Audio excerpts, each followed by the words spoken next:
ओम सहनाववतु सहनौ भुनक्तु सह वीर्यङ्करवावहै तेजस्विनावधीतमस्तु मा विद्विषावहै। ओम शान्तिः शान्तिः शान्तिः।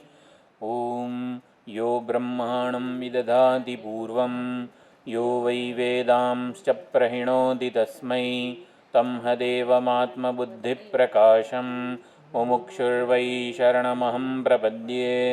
ओम शान्तिः शान्तिः शान्तिः। हरिः ओम श्री गुरुभ्यो नमः। हरिः ओम। सदाशिवसमारम्भां शङ्कराचार्यमध्यमाम् अस्मदाचार्यपर्यन्तां वन्दे गुरुपरम्परां वन्दे गुरुपरम्पराम्। ॐ तपः प्रभावाद्देवप्रसादाच्च ब्रह्मः श्वेताश्वतरोऽध विद्वान् अत्याश्रमिभ्यः परमं पवित्रं प्रोवाच सम्यग् ऋषिसङ्गजुष्टम्। यस्य देवे परा भक्तिः यथा देवे तथा गुरौ तस्यैते कथिता ह्यर्थाः प्रकाशन्ते महात्मनः। श्वेताश्वतरते स्वस्ति वेदशाखाप्रवर्तिने ब्रह्मज्ञानं स्वशाखोत्थं भिक्षां यच्छाद्यनो मुने। श्वेताश्वतर એ શ્વેતાશ્વતરનું મંગલાચરણ છે. આપણે પ્રાર્થના કરીએ છીએ. એ આમાં લખેલો નથી, મેં બનાવ્યો છે. ના,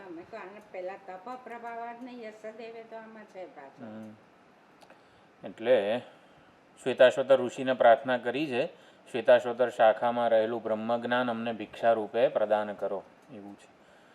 શ્વેતાશ્વતર ઋષિ તમારું કલ્યાણ થાવ, તમારું મંગળ થાવ અને અમને ભિક્ષામાં બ્રહ્મજ્ઞાન આપો, એવી રીતનું પ્રાર્થના છે એમાં. શ્વેતાશ્વતર તે સ્વસ્તિ, આપનું સ્વસ્તિ કલ્યાણ થાવ અને અમને બ્રહ્મજ્ઞાન આપો.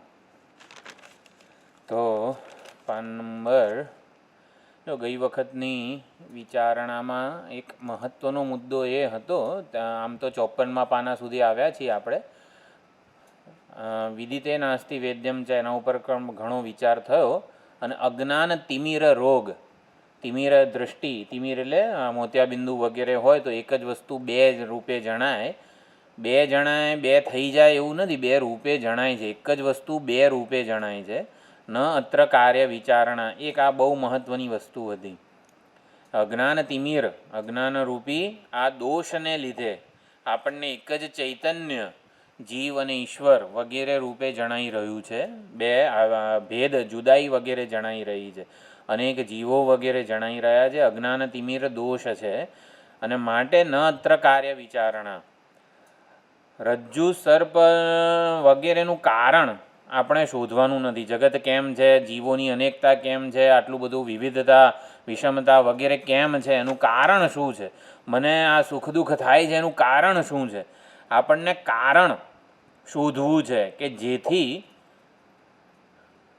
કારણની શોધ, મને સુખ દુઃખ, ઓલાએ મારું અપમાન કર્યું એનું મારે કારણ શોધવું છે. કેમ એણે એવું બોલ્યો, ગામની વચ્ચે સભામાં વચ્ચે બોલ્યો વગેરે, આપણને કારણ શોધવું છે. એટલે કારણ શોધવાથી શું થશે? કારણને નિર્મૂળ કરાશે. એટલા માટે કારણ જાણવું છે. આપણી તકલીફને નિર્મૂળ કરવી છે, એટલા માટે તકલીફનું કારણ જાણવું છે. એટલે રોગનું કારણ જાણીએ તો રોગની યોગ્ય દવા કરી શકાય.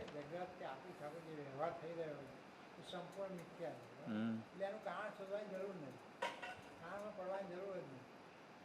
પણ આપણે તો કારણ શોધતી વખતે મિથ્યા ક્યાં છે એવું આપણને ખબર નથી ને.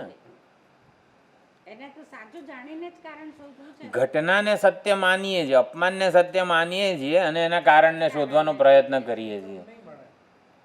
એટલે ન અંત્ર કાર્ય વિચારણા, કારણની શોધ ના કરશો, એટલે એવું કહેવાનું પ્રયોજન જ નથી અહીંયા. રજ્જુ સર્પનું અન્વેષણ, એનું કારણ શોધવાનો, એની જાતિ કઈ છે વગેરે વિશેષતા, એનું રહસ્ય શોધવાનો પ્રયત્ન ન કરશો, આવું બધું કહેવામાં આવે છે. પણ સમજવાનું ભાર એના ઉપર છે કે જે ઘટના ઘટી છે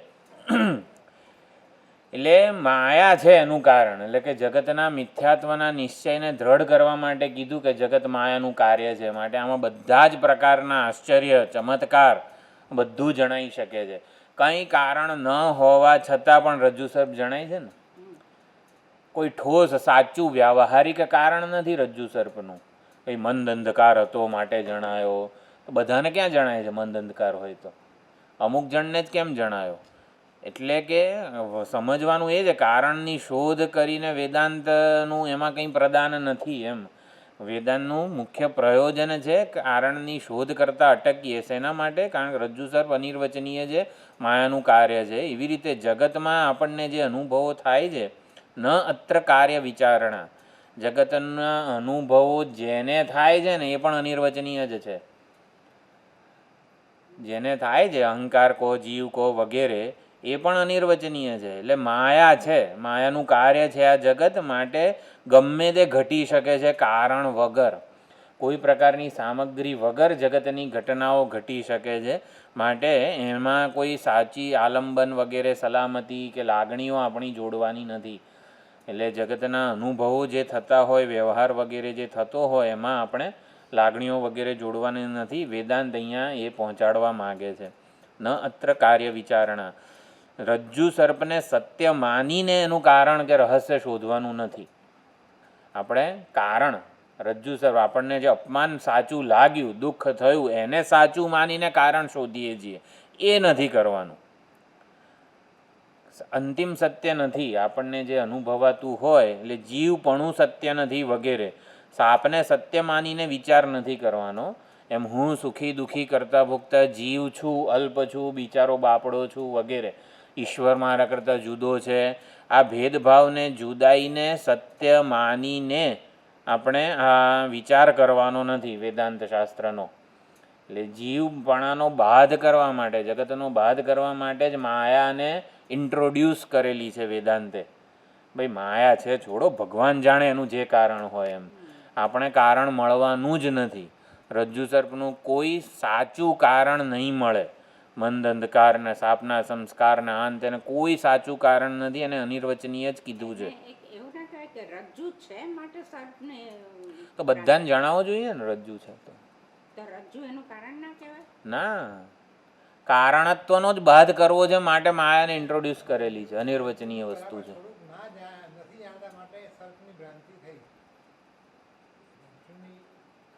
ના ના, સદસદભ્યામ અનિર્વચનીયમ. રજ્જુ સર્પ છે એવું ના કહેવાય, કારણ કે નથી એવું એ ના કહેવાય. એને સદસદભ્યામ, આ બ્રહ્મસૂત્રમાં છેલ્લે આવ્યું, તત્વ અન્યત્વાભ્યામ અનિર્વચનીય નામ રૂપે.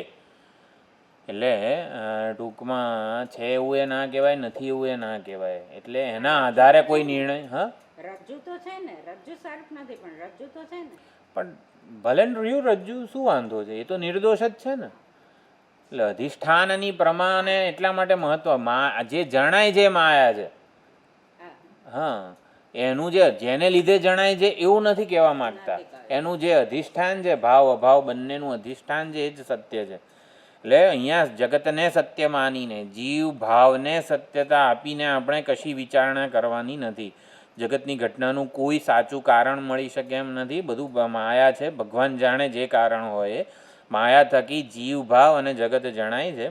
એટલે આ બધું જ હું જન્મેલો છું, જીવ છું વગેરે ભ્રાંતિને છોડવા માટે આ બધી વિચારણા છે. એટલે જગત જણાતું હોય ત્યાં સુધી એને માયાનું કાર્ય, માયિક, જગત પરમાત્માનું રૂપ છે. આવું ઘડીકમાં કે જગત મિથ્યા છે, અને પછી ઘડીકમાં કે જગત ઈશધિયુક્ત સેવનમ, જગત તો પરમાત્માનું રૂપ છે, એની સેવા કરો યોગ બુદ્ધિથી, ને આવું બધું કહેવામાં આવે. જો બે વસ્તુને ભેગી નહીં કરવાની. કર્મયોગ એક વ્યાવહારિક વસ્તુ છે, વ્યાવહારિક ટોપિકલ પ્રોબ્લેમનું ટોપિકલ સોલ્યુશન છે કર્મયોગ. એટલે જગત ઈશધિયુક્ત સેવનમ, it is a topical problem અને ટોપિકલ સોલ્યુશન છે. રાગદ્વેષ વગેરે જે કોઈ વ્યાવહારિક આપણી સમસ્યાઓ હોય એને દૂર કરવાનો ઉપાય છે. અને જ્યારે જગતનું મિથ્યાત્વ વગેરે, it is a philosophical problem અને ફિલોસોફિકલ સોલ્યુશન. વિચાર એ ફિલોસોફિકલ સોલ્યુશન છે. અંતિમ વસ્તુ તો જગત માયાનું કાર્ય છે, મિથ્યા છે. માટે આપણે એનો બાધ કરવો પડે. બાધ કરવા માટે માયા વગેરે, એટલે ટોપિકલ એટલે વ્યાવહારિક જ થાય ને એનું અર્થ. જો અર્જુનની જે સમસ્યા હતી શોક અને મોહ, અને અર્જુનની એક વ્યાવહારિક સમસ્યા પણ હતી, એટલે એ પ્રમાણે ભગવદ્ ગીતાનો ઉપદેશ છે. તો ફિલોસોફિકલ જે સોલ્યુશન આપ્યું ભગવાને, ન જાયતે મ્રિયતે વા કદાચિત, દેટ ઇઝ ફિલોસોફિકલ સોલ્યુશન. અને પછી એશા તે વિહિતા સાંખ્ય, સાંખ્ય બુદ્ધિ તને કહી મેં, હવે તું યોગ બુદ્ધિ સાંભળ. તો યોગ બુદ્ધિ એટલે કે કર્મયોગ, it is a topical solution. વ્યાવહારિક સમસ્યા અને ફિલોસોફિકલ એટલે વૈચારિક. હા, એક મિનિટ, શું કહો છો? દાર્શનિક, હા. મૂળભૂત સમસ્યા, હા, મૂળભૂત સમસ્યા અને પ્રાસંગિક સમસ્યા. આપણને તાવ આવે તો તાવ આવે, ઇટ ઇઝ અ સિમ્ટોમેટિક, હા, પ્રાસંગિક જે છે. અને કારણ આપણે તાવ આવ્યો કેમ, કાલ શું ખાધું, સૌથી પહેલાં શું કે ડૉક્ટર, કાલે શું ખાધું તું શું, એમ. એટલે જે ખાધું હોય, મને તાવ આવ્યો છે એનું તમે કંઈક કરો ને દવા. ડૉક્ટર કે અત્યારે ભલે ને તાવ આવ્યો, એનું કારણ શું છે. એટલે ધેટ ઇઝ મૂળભૂત સમસ્યા. એટલે હવે સામે ભીષ્મ દ્રોણ જે હું ક્યાંથી બાણ ચલાવું, બધી વાત સાચી, ગમે તે હોય, તને થયું છે શું, એનું કારણ શું, શોક અને મોહ. હું અર્જુન છું, મારા વિશેનો જે અભિપ્રાય હતો અર્જુનનો, ધેટ એ ભૂલ ભરેલો, ભ્રમ ભરેલો, મોહ અને શોકવાળો હતો. માટે એટલે મૂળભૂત સમસ્યાનું ઓલું આપ્યું ઉપાય સાંખ્ય બુદ્ધિ.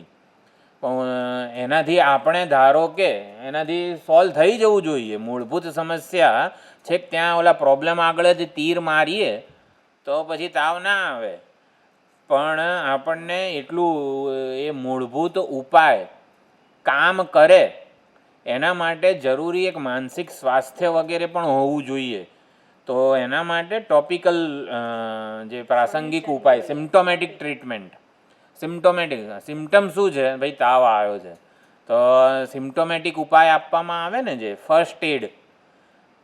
એક્સિડન્ટ થયો હોય, કંઈક મચકોડ વગેરે આપણને આવી ગઈ હોય, ડૉક્ટર પાસે જઈએ હોસ્પિટલમાં, એ પહેલાં ઘરે જ કંઈક આપણે કંઈક પાટો, પ્લાસ્ટર ટેપ, જાડી ટેપ બાંધી દઈએ અહીંયા આંગળીમાં, દેટ ઇઝ ફર્સ્ટ એડ. તો એ બધું કર્મયોગ વગેરે છે. એ કર્મ મેં તો ફર્સ્ટ એડ લઈ લીધી છે, હવે તો હું જઈશ જ નહીં ડૉક્ટર પાસે, એવું એ ના ચાલે. ડૉક્ટર પાસે તો જવું જ પડે. તો એ પ્રમાણે ન અત્ર કાર્ય વિચારણાનો આપણે આ રીતે, જો આ બધી જ વસ્તુઓ થોડુંક આમ ચર્ચા વગેરે થાય ને, તો એમાં એક એક જણ પાસે એકાદી યુક્તિ કદાચ મળી જાય એકબીજાને, કે આપણું જગત વગેરે મિથ્યા છે, માયાનું કાર્ય છે, માટે આપણે એ પ્રમાણે વિચાર કરવો જોઈએ. તો આ બધું આમ ઘણા બધા આપણે બધા ઘણું વાંચીએ છીએ, ભણીએ છીએ, બધા બીજા ક્લાસીસ વગેરે ભરીએ છીએ. એકાદી બધાને એવી રીતે એકબીજાથી યુક્તિ વગેરે મળી શકે છે. એટલે પરાશર ઋષિવાળી અત્યારે કંડિકા વગેરે ચાલી રહી છે મંત્રો. તો એમાં હવે 54મા પાના ઉપર નત્ર કાર્ય મોક્ષ, પારમાર્થિક સત્ય વગેરે શું છે, માયા બદ્ધ કરોતી વિવિધા તનુહુ વગેરે જે કંઈ જણાય છે એ બધું માયાને લીધે જણાય છે. માટે 54મા પાના ઉપર પહેલી, ના તારું 54મું પાનું નહીં હોય, હા. તસ્માદ અજ્ઞાન મૂલો હિ સંસાર સર્વદેહીનામ. આપણે આના ઉપર પણ વિચાર કર્યો. આપણને જે સંસાર, જે લાગણીની બધી સમસ્યાઓ જણાતી હોય એ અજ્ઞાન મૂલક છે. અજ્ઞાન મૂલક છે એટલે અજ્ઞાનને આપણે સત્યતા આપવાની છે એવું નથી. અજ્ઞાન એનું મૂળ છે. આપણી જે કોઈ પણ સમસ્યા હોય એનું મૂળ અજ્ઞાન છે. અજ્ઞાન છે એટલે હકીકતમાં એનું કોઈ સાચું વ્યાવહારિક કારણ નથી. જો બધી સમસ્યાનું મૂળ અજ્ઞાન છે એટલે આપણે એનું કારણ કંઈક વ્યાવહારિક, કે આ ગરમી થાય છે એટલા માટે આમ થાય છે વગેરે, કે કોઈક વ્યાવહારિક સાચું કારણ શોધતી હોય છે આપણી બુદ્ધિ. બુદ્ધિને કારણ અન્વેષણ કરવું એ બુદ્ધિનો સ્વભાવ છે. મને આવું કેમ થાય છે, એટલે બુદ્ધિ હંમેશા કારણની શોધ કરતી હોય છે. એટલા માટે વેદાંત કહે છે ભાઈ કારણ અજ્ઞાન છે. એટલે શું, એનું સાચું કોઈ વ્યાવહારિક કારણ નથી. આપણને જે મૂળભૂત સમસ્યા છે, એટલે મૂળભૂત સમસ્યા આપણામાં અમુક વ્યાવહારિક ચિહ્નો ટ્રિગર કરે છે, કે શોક, મોહ, આત્મતિરસ્કાર, આપણી લાગણી ઘવાય, અપરાધની ઘવાયાની લાગણી વગેરે બધી જે વસ્તુઓ છે એ વ્યાવહારિક છે. તો એ મૂળભૂત સમસ્યા અજ્ઞાન જે છે ને એ ટ્રિગર કરે છે. એટલે આપણે મૂળભૂત કારણને પકડવાનું છે. મારા વિશેનો અભિપ્રાય, હું કોણ છું વગેરે જે છે, મારા વિશેની ઓળખ, મારી આઈડેન્ટિટી, એ મારે સુધારવાની છે. એ નહીં સુધારું ને ત્યાં સુધી ગમે તેટલા વ્યાવહારિક ઉપાયો કરીશ તો વ્યાવહારિક સમસ્યાઓનું રૂપ બદલાતું જશે. મૂળભૂત સમસ્યા જે છે અજ્ઞાન વગેરે એ ચાલુ જ રહેશે, માટે એ કોઈકને ને કોઈકને ટ્રિગર કરતી જશે. એટલે વ્યાવહારિક સમસ્યાઓ બદલાતી રહે છે, મૂળભૂત સમસ્યા અકબંધ રહે છે. એટલે વ્યાવહારિક કેન્સરનો સેલ પોતાનું રૂપ બદલે. હા, કેન્સરનું વગેરેનું હોય તો એની આપણે રેડિયેશન વગેરે કંઈક થેરાપી લઈએ તો રેડિયેશનથી એ કેન્સરનો સેલ તો દૂર થાય, પણ એ છે ને નવા કેન્સરના સેલને જન્મ આવે અને એ પછી બોનમાં લાગે અને વગેરે વગેરે ઘણું થઈ રહ્યું છે અત્યારે. એટલે આપણે એક વ્યાવહારિક કારણનું વ્યાવહારિક સોલ્યુશન લાવીએ ત્યારે એ કોઈક બીજા નિમિત્તને ઊભું કરતું જાય છે. એટલે આપણું વેદાંત જિજ્ઞાસુ જે છે એના માટે વ્યાવહારિક સમસ્યા જ નથી. બરાબર? વેદાંતના જિજ્ઞાસુ માટે સમસ્યા તો એક મૂળભૂત અજ્ઞાન જ છે. અજ્ઞાનને લીધે અનેક નિમિત્તો ઊભા થાય છે. એટલે અજ્ઞાનને દૂર કરવું એ જ મારા જીવનનું મુખ્ય લક્ષ્ય છે. એને જિજ્ઞાસુ કીધેલો છે આપણે. અને મને નિત્ય વસ્તુ જોઈએ છે એને મુમુક્ષુ કીધેલો છે. જિજ્ઞાસુ અને મુમુક્ષુ આ બે પ્રકાર આપણે બહુ પહેલાં ચર્ચા કરેલી છે શ્વેતાશ્વતરમાં. હા, તો હવે આપણે આગળ વધીએ. અજ્ઞાન મૂલો હિ સંસાર સર્વદેહીનામ. આત્મા સર્વગત છે, નિત્ય છે, કૂટસ્થ છે, બધા દોષ ગુણ વગેરેથી રહિત છે. સ એક ભિદ્યતે શક્ત્યા માયયા. પોતાની માયા શક્તિને લીધે એ અનેક જીવો, જીવ, ઈશ્વર વગેરે રૂપે જણાય છે. સ્વભાવતઃ ન, એટલે પોતાના સ્વભાવથી, સ્વરૂપથી એ કંઈ ચૈતન્ય સ્વરૂપ જે છે એ આવી રીતે ભેદભાવવાળું, જુદાઈવાળું નથી થયું. તસ્માદ અદ્વૈતમ એવ આહુઃ મુનયઃ પરમાર્થતઃ. માટે મુનિઓ જે છે મનનશીલ બધા પંડિતો પારમાર્થિક એક અદ્વૈતને જ સત્ય કહે છે. જ્ઞાન સ્વરૂપમ એવ આહુઃ. ચૈતન્ય જ્ઞાન પ્રકાશ જ એક છે પરમાર્થતઃ. જગદ એતદ, આ સંપૂર્ણ જગત હકીકતમાં તો એક ચૈતન્ય જ છે. અર્થ સ્વરૂપમ અજ્ઞાનાત પશ્યંતી અન્ય કુદૃષ્ટય. તો ચૈતન્ય ઉપર જ કુદૃષ્ટિવાળા અજ્ઞાનને લીધે નામરૂપનો અધ્યારોપ કરી બેસે છે. જેમ પડદા ઉપર એક ચૈતન્ય પ્રકાશ, એક પ્રકાશ જ છે, પણ જાણે કે બધા અનેક પાત્રો છે, એમનો વ્યવહાર છે, એવું અજ્ઞાનને લીધે બધા જુએ છે. આપણે જગતને ચલચિત્ર સાથે સરખાવીને ઘણી ચર્ચા કરી હતી કે એક ચૈતન્ય પ્રકાશ જ છે હકીકતમાં પ્રોજેક્ટરનો, પરંતુ એ અનેકવિધ નામરૂપ વ્યવહાર, પાત્રોના વ્યવહાર રૂપે જણાય છે. તો એ જ અહીંયા કીધું છે. નામ અને રૂપ ને લીધે આપણને આ બધી અનેકતા, વિવિધતા વગેરે જણાય છે. પણ હકીકતમાં ચૈતન્ય આત્મા સ્વભાવતઃ કૂટસ્થ છે, નિર્ગુણ છે, સર્વવ્યાપી છે, એક છે. દૃશ્યતે હિ અર્થરૂપેણ પુરુષૈ ભ્રાંત દૃષ્ટિભિ. તો ભ્રાંત દૃષ્ટિવાળાઓને જ જ્ઞાન સ્વરૂપ અર્થ સ્વરૂપે જણાય છે. અર્થ એટલે પદાર્થ, વિષયો. એટલે આ શું છે હકીકતમાં? મોબાઈલ. તો મોબાઈલ આકારનો અર્થ છે, પદાર્થ છે, વિષય છે. પણ જ્ઞાનીઓને તો આ શું કહે? મોબાઈલ આકારની અંતઃકરણ વૃત્તિ અને ચૈતન્ય. સાભાસ મોબાઈલ આકારની અંતઃકરણ વૃત્તિ છે આ. જે જ્ઞાની લોકો શું આને જુએ છે? જેમ આપણે ઓલું પડદાનું ઉદાહરણ મંડપવાળું સમજીએ છીએ કે ગોળ આકારનું મંડપ કપાય તો ગોળ આકારનું આકાશ જણાય છે. તો એમ મોબાઈલ આકારની વૃત્તિ વડે મોબાઈલ આકારનું અજ્ઞાન દૂર થાય છે, માટે મોબાઈલ આકારનું જ્ઞાન જણાય છે. આશારામભાઈ બરોબર? ના સમજાયું? મંડપ બાંધ્યો હોય, ઘરે પ્રસંગ હોય, લગ્ન વગેરે, તો મંડપ બાંધ્યો હોય પણ પવન વગેરે આવ્યું કે ગમે તે થયું તો સહેજ એ મંડપનું ઉપરનું કપડું ફાટતું જાય છે. તો ફાટતું જાય એમ સપોઝ ગોળ આકારનું કપાયું તો આપણને શું દેખાય છે? ગોળ આકારનું આકાશ જણાય છે. એટલે જેટલો પડદો કપાય, જેવા આકારનો પડદો કપાય એવા આકારનું આકાશ જણાય છે. તો જે નામ અને રૂપ આકારની અંતઃકરણની વૃત્તિ જન્મે એ આકારનું આપણને ચૈતન્ય કે જ્ઞાન જણાય છે. એટલે નામ અને રૂપ હકીકતમાં શું કરે? વૃત્તિ શું કરે છે? ચૈતન્ય પરનું આવરણ હટાવે છે. જો પડદો જે છે ઉપરનો મંડપનો પડદો એ વૃત્તિ છે. વૃત્તિ જે આકારની કપાય, વૃત્તિ જે આકારની આકાર લે એ આકારનું અધિષ્ઠાન જણાય છે. બરાબર? પડદાની પાછળ જે રહેલું હોય આકાશ અધિષ્ઠાન છે. તો એવી રીતે જે નામ રૂપ આપણને જણાય છે આશારામભાઈ, તો એ શું છે? આશારામભાઈ એક નામ છે, એક રૂપ છે, અને એ પ્રમાણે શું છે?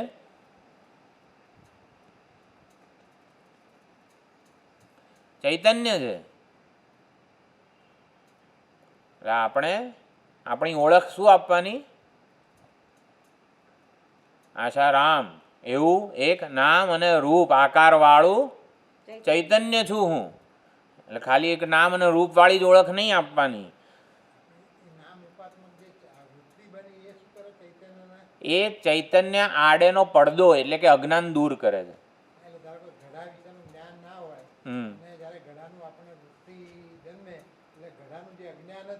એ દૂર થાય. ઘડાનું અજ્ઞાન દૂર થાય છે એવું કહીએ તો પણ ચાલે. એ વિષયક અજ્ઞાન દૂર કરે છે.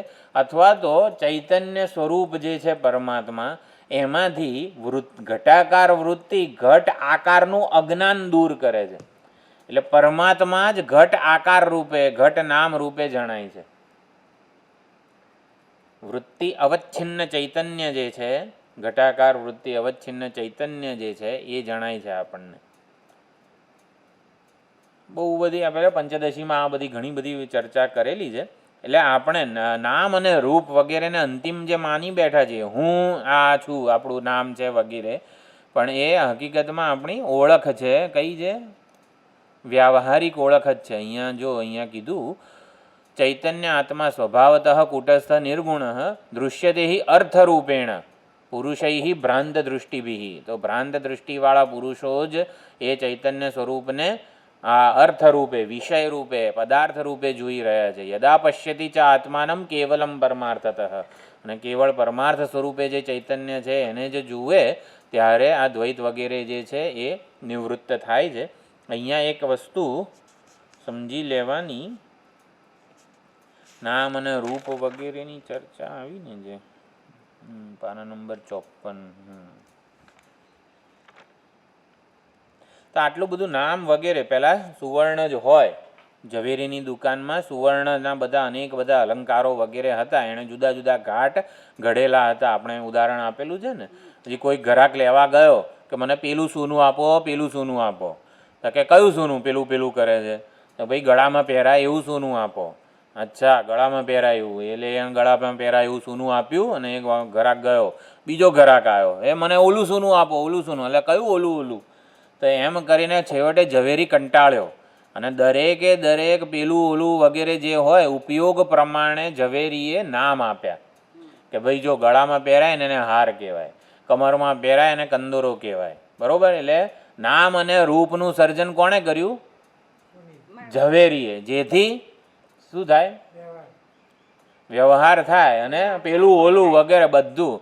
ઓલા ભાઈ આવ્યા હતા, પછી એણે ઓલા ભાઈને ઓલું કીધું. એટલે પણ શું, પણ કંઈક તો વ્યવહાર કઈ રીતે કરવો આપણે? ઓલા ભાઈને ભૂખ લાગી, પછી એણે ત્યાં જઈને ખાધું. એટલે પણ નહીં, રસોડામાં કંઈક નામ રૂપ આપણને મળે તો વ્યવહાર સરળ થાય. એટલે વ્યવહારની સરળતા માટે પરમાત્માએ નામ આપ્યા કે આ નામ રૂપ વગેરે. આ નામ આ રૂપ એમનું શું? અસૌ નામાયમ ઇદમ રૂપ ઇતિ તદ્ભેદમ તર્હિ અવ્યાકૃતમ આસીત. એટલે પરમાત્મા ઝવેરીએ બેઠા બેઠા બધા પ્રયોજનને અનુરૂપ એણે નામ આપ્યા. નામ આપ્યા ને એટલે પરમાત્માએ બહુ મોટી કૃપા કરી, જેથી વ્યવહાર સરળ થઈ ગયો. પણ બકરું કાઢતા ઊંટ પેઠું. ઊંટ શું છે?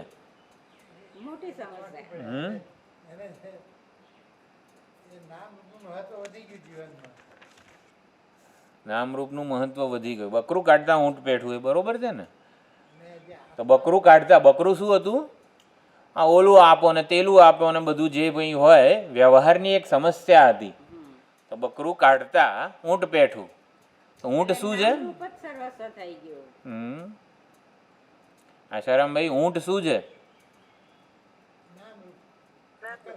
હા, અજ્ઞાન. એવું સીધે સીધું અજ્ઞાન પર નહીં પહોંચી જવાનું. ભ્રાંતિ થઈ કે ભાઈ સુવર્ણના બદલે સુવર્ણનું મહત્વ ના રહ્યું અને અલંકારનું મહત્વ વધી ગયું. એનું વજન કેટલું છે ને આ નામ રૂપ ગમી ગયા એટલે આ લઈ લઉં આ આપી દઉં. થોડું હજી વિચારીએ તો ઊંટ શોધવું પડે. અમુક સમસ્યાને હલ કરવા એક દવા લીધી પણ એની આડઅસર રૂપે બીજા બીજી. હા, ખરાબ થઈ. પેટ ખરાબ હતું તો દવા લીધી અને એ દવા લીધી એને લીધે માથું ચડ્યું વગેરે. એ તો બરોબર છે, પણ અહીંયા ઊંટ શું છે? મોટી સમસ્યા છે. ઓલી નાની સમસ્યાને દૂર કરવાના પ્રયત્નમાં મોટી સમસ્યા ઊભી થઈ ગઈ. સમસ્યાને ઓળખવી પડે ને. એ આપણે નામ રૂપ સાથે આપણું એટેચમેન્ટ થઈ ગયું. જો આમ કંઈ ખોટું કશું નથી, પણ હા બોલો. વ્યવહાર કરવા ગયા હા, ત્યારે નામ રૂપ આપ્યું કોઈ કારણે અજ્ઞાન ઘૂસી ગયું. અજ્ઞાન ઘૂસી ગયું, બરોબર છે. જો ખોટો નથી જવાબ, પણ આપણને જરાક આમ એક્ઝેક્ટલી તીર આમ બરોબર એમ ઊંટ બકરું કાઢતા ઊંટ પેઠું આમ ઓળખવું હોય. આપણી એક વ્યાવહારિક સમસ્યાનું સમાધાન મળ્યું, પણ એના લીધે આપણને અનેક પ્રશ્નો ઉપસ્થિત થઈ ગયા. મૂળ સાચું હતું એ ભૂલાઈ ગયું અને ખોટું આગળ આવી ગયું. સાચું હતું એ ભૂલાઈ ગયું, બરોબર છે. પછી ખોટું હતું એ આ સમક્ષ થઈ ગયું. જે સાચું હતું એને ખોટું માની બેઠા, ખોટું હતું એને સાચું માની બેઠા. જો આપણે એવો વિચાર જ કરીએ છીએ એટલે જે કેવું સુંદર બધું આવે છે ને, એમ થોડું થોડું આ ગ્રુપ ડિસ્કશન વગેરે વિચાર કરીએ એનાથી અનેક બધા આપણે આપણી વિચાર પ્રક્રિયાને સમૃદ્ધ બનાવી રહ્યા છીએ. આપણે આવું ઘરે કરીએ કે આપણે એકલા એકલા ઊંટ કયું છે, ચાલો એમ કશું થાય નહીં. અત્યારે મને પણ આમ અત્યારે હું જ અત્યારે વિચારી રહ્યો છું ઊંટ કયું છે. બકરું કાઢતા ઊંટ પેઠું. વ્યાવહારિક સમસ્યાઓ જે છે, કંદોરો, ચૂની, વાળી, હાર, બંગડી, વીંટી, બહુ સુંદર થઈ ગયો વ્યવહાર. હવે ઝવેરી જે છે એ એકદમ આમ આવી રીતે નિશ્ચિંત થઈ ગયો. ઘરાક સાથે સંવાદિત વ્યવહાર એનો થઈ ગયો. પહેલાં ગુસ્સે થતો તો શું ઓલું પેલું કર્યા કરો છો વગેરે વગેરે. પણ ભ્રાંતિ વગેરે એક વસ્તુ થઈ. આમ બીજું કંઈ ઓળખ પડદા પાછળ છુપાઈ ગઈ. મૂળ તત્વ જ ભૂલી ગયા. જો આ વસ્તુ જોઈતી હતી મને. શું? બોલો. ઊંટ એ છે. હા, પાછું સમજાયું? ના સંભળાયું પણ હા, નહીં. બોલો બોલો મોટેથી. નામરૂપને કારણે ભેદ બુદ્ધિ ઉત્પન્ન થઈ. અચ્છા, ભેદ બુદ્ધિ. આ ઊંટ છે. જો દિલીપભાઈ કહે છે નામ રૂપના ઓલા કલ્પના કરી ઝવેરીએ, એનાથી ભેદ બુદ્ધિ ઉત્પન્ન થઈ ગઈ. શું કંદોરા કરતાં વીંટી જુદી છે અને કંદોરો મહત્વનો છે અને વીંટી થોડીક ઓછી મહત્વની છે. ભેદભાવ સર્જાઈ ગયા નામ રૂપને. સુવર્ણ જો ખ્યાલ આવે છે આ વસ્તુ અહીંયા આપણે મેઇન ક્લાસ કે જે આપણે કરી રહ્યા છીએ અધ્યયન, એમાં આપણે એક વિચાર પ્રોસેસ પેટર્ન સમજવાની છે વેદાંત પાસેથી. વેદાંત ક્યાં તીર મારે છે, બહુ સુંદર. હા, સોનામાં મૂળ તત્વ જે છે એક ચૈતન્ય જ છીએ બધા, છતાં પણ ભેદ બુદ્ધિ. હું આ શરીરનું ચૈતન્ય જુદું, તમે આ શરીરનું ચૈતન્ય જુદું. એટલે હું ખાલી આ કરું, મારો જ પંખો ચાલુ કરું, તમારો ના કરું વગેરે. ટૂંકમાં આ તો ખાલી ઉદાહરણ આપું છું. ભેદ બુદ્ધિ ઉત્પન્ન થઈ. એક જ તત્વ છે, એક ઉપાદાન છે, એમાં ભેદ બુદ્ધિ ઉત્પન્ન થઈ ગઈ. આ ઊંટ છે. જો અજ્ઞાન જ મૂળભૂત સમસ્યા છે, પણ અજ્ઞાન વ્યક્ત કઈ રીતે થાય છે આપણા જીવનમાં? ભેદ બુદ્ધિ, જુદાઈ. એટલે આ વસ્તુ ઉપર આપણે થોડોક ભાર મૂકી શકીએ વ્યવહારમાં, કે દરેકે દરેક વ્યવહાર થાય છે નામ રૂપનો આદર કરે છે વેદાંતી. જો નામ અને રૂપનો સાચો આદર વેદાંતી જ કરી જાણે છે. કઈ રીતે? એને મિથ્યા કહીને. મિથ્યા કહીને નામરૂપનો આદર કરી જાણે છે વેદાંતી. નામ અને રૂપનો સાચો આદર, ખરેખરો આદર એકમાત્ર વેદાંતી જ કરી જાણે છે. એને હુંના સ્તર સુધી લાવતો નથી, એટલું મહત્વ આપતો નથી. નામ અને રૂપને હું એટલે કે ચૈતન્યના સ્તરે એક સમાન મિથ્યા માનીને વ્યવહાર કરે છે બધા સાથે, એક આત્મતત્વને જોઈને વ્યવહાર કરે છે, બધાને પ્રેમ, બધાનો સ્વીકાર, બધાનો, અને છતાં નામ રૂપનો આદર કરીને વ્યવહાર કરે છે. બકરું કાઢતા ઊંટ પેઠું, બરોબર આશારામભાઈ? શું ઊંટ છે?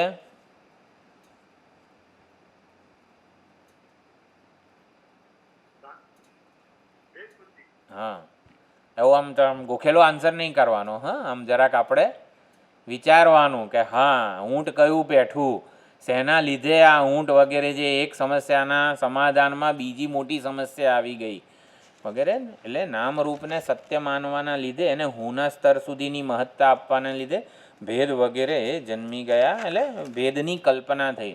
નામ અને રૂપની કલ્પના કરવા ગયા જેથી વ્યવહાર સરળ બને. નામ અને રૂપની કલ્પનાનો અધ્યારોપ સીધો મૂળ ઉપાદાન પર થયો અને એને લીધે ભેદ બુદ્ધિ ઉત્પન્ન થઈ ગઈ. એટલે આપણે શું સમજવાનું છે? એક ચૈતન્ય પરમાત્મા જ છે કેવલમ પરમાર્થતઃ. બીજું ભેદભાવ વગેરે જે કંઈ જણાતા હોય નામરૂપને લીધે, માયા માત્રમિદમ દ્વૈતમ, એ બધું માયાનું કાર્ય છે. ભેદભાવ માયાનું કાર્ય છે. નામરૂપ કોનું કાર્ય છે? નામરૂપ માયાનું કાર્ય નથી. એ આપણું મનુષ્યનું સર્જન, જીવ સૃષ્ટિ. જીવ ઈશ્વર સૃષ્ટિ કહી શકાય. નામરૂપની કલ્પના ઝવેરીએ કરી હતી. ઝવેરી એટલે પરમાત્મા. તો નામરૂપ જે છે માયા માત્ર મિદમ દ્વૈતમ, જે કીધું દ્વૈત જુદાઈ વગેરે માયા માત્ર છે. નામરૂપ માયા માત્ર નથી. નામ અને રૂપની કલ્પના ચૈતન્યએ સંકલ્પપૂર્વક કરેલી છે જેથી વ્યવહાર સરળ બને. એટલે આમ વેદાંત ભણીશું તો હું આમ મારું નામરૂપ નહીં રહે? ના ના, એવું નથી. એટલે માયા માત્ર જે વેદાંત ભણીએ એટલે જ્ઞાન વગેરેથી અજ્ઞાનને લીધે જે ભેદ બુદ્ધિ જન્મી હતી એ એનો બાધ થાય એમ. નામરૂપનો વ્યવહારના સ્તરે પૂરેપૂરો આદર કરે છે વેદાંતી. એટલે વ્યવહારિક વસ્તુ જે છે ને એનો કંઈ ઓલું બાદ નથી થઈ જતો. ભગવાને આ જે ગુણોના આધારે વર્ણ વ્યવસ્થાનો ચાતુર્વર્ણ્યમ સૃષ્ટમ, સમય જતા બધું એને ટ્વિસ્ટ કરી અને અન્યથા અર્થઘટન થઈ ગયું એનું. કલ્યાણ માટે હતી વર્ણાશ્રમ વ્યવસ્થા. બ્રાહ્મણ એક નામરૂપ છે, ક્ષત્રિય વૈશ્ય શૂદ્ર નામરૂપ જ છે જેથી વ્યવહાર સરળ બને. વ્યવહારની સરળતા માટે જ વર્ણાશ્રમ વ્યવસ્થા હતી. વર્ણ વ્યવસ્થાથી સમાજનું કલ્યાણ હતું, આશ્રમ વ્યવસ્થાથી આત્મ વ્યષ્ટિનું કલ્યાણ હતું. સમષ્ટિના કલ્યાણ માટે વર્ણ વ્યવસ્થા હતી, વ્યષ્ટિના કલ્યાણ માટે આશ્રમ વ્યવસ્થા હતી. બ્રાહ્મણ છું, શું છે, બ્રહ્મચારી છું આશ્રમ, તો બ્રહ્મચારી તરીકેનું મારું કર્તવ્ય જેથી મારું કલ્યાણ થાય. ગૃહસ્થ છું, ગૃહસ્થાશ્રમી છું, તો પછી ગૃહસ્થના કર્તવ્યોથી મારું વ્યષ્ટિ કલ્યાણ હું કરી શકું, ઈશ્વરની આરાધના. વાનપ્રસ્થથી હું ઈશ્વરની આરાધના, ઈશ્વરમાં મન પરોવું વગેરે. એટલે વર્ણાશ્રમ વ્યવસ્થાથી સમષ્ટિ કલ્યાણ વ્યષ્ટિ કલ્યાણ હતા. પણ નામરૂપનો આવી રીતે અન્યથા અર્થઘટન એનું એને લીધે હું મહત્વનો થઈ ગયો, હું ઊંચો વગેરે આપણે ભેદભાવ કરી બેઠા. ભેદભાવ માટે વર્ણાશ્રમ વ્યવસ્થા નહોતી, કલ્યાણ માટે વર્ણાશ્રમ વ્યવસ્થા હતી.